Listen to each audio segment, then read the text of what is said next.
జై శ్రీరామ్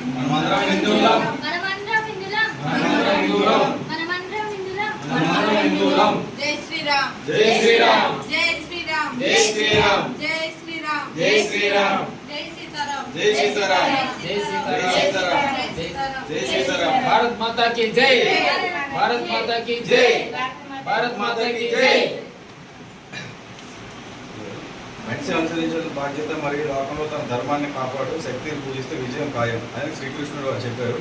ధర్మాన్ని రక్షించే వారిని ధర్మం రక్షిస్తుందని శ్రీరాములు చెప్పారు. అందుకే మనం రక్షించుకోవడం మన కర్తవ్యం. పాశ్చాత్య సంస్కృతి నుండి హిందూ ధర్మాన్ని నిలబెట్టగల పార్టీకి ఓటు వేయండి. తమిళనాడులోని కాంచీపురంలో ఉచిత బస్సు కోసం. నా పేరు పల్లవి. మనం హిందువులం కాబట్టి మనం ఏది కొన్నా ఏది తిన్నా అన్ని మన హిందువుల దగ్గరే కొనాలి, ఎందుకంటే మనం హిందువులం కాబట్టి. అన్న మీ పేరు? సత్యనారాయణ. మీదే ఊరు? మాది హైదరాబాద్. ఏ జిల్లా? ఏ స్టేటు? తెలంగాణ స్టేట్. మీరు ఎంతమంది వచ్చారు? మేము 10 మంది వచ్చాము. ఎప్పుడు వచ్చారు? ఈరోజు మార్నింగ్ డేటు మంత్ ఇవాళ 22వ తారీఖు.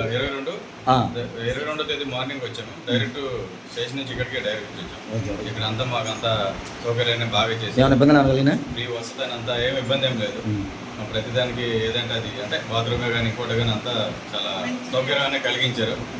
ఇలా ఏమైనా ఎవరికైనా కావాలంటే యూట్యూబ్లో చూసి ఇక్కడికి చాలా మంది ఇలా రావాలని మనస్ఫూర్తిగా మేము కోరుకుంటాం. సార్ ఆడవాళ్ళ సేఫ్టీ కావచ్చు, రిసీవింగ్ అని ఎలా ఉంది సార్? ఆడవాళ్ళ సేఫ్టీ కానీ రిసీవ్ అంతా బాగా ఉంది. మనకి ఏమైనా హెల్ప్ కావాలని కూడా కాల్లో కాంటాక్ట్ కూడా చేసి హెల్పింగ్ చేస్తాం. అమ్మ మీరు పొద్దున వచ్చారు కదా, మీకు ఏమైనా ఇబ్బంది కలగటం కానీ ఏమైనా అసౌకర్యం కలిగిందా అమ్మ? మనతో మంది ఉంది కదా, అందరూ చూసుకోవచ్చు కదా. ఒకసారి అందరూ భారత్ మాతా జై 3 సార్లు చెప్పండి.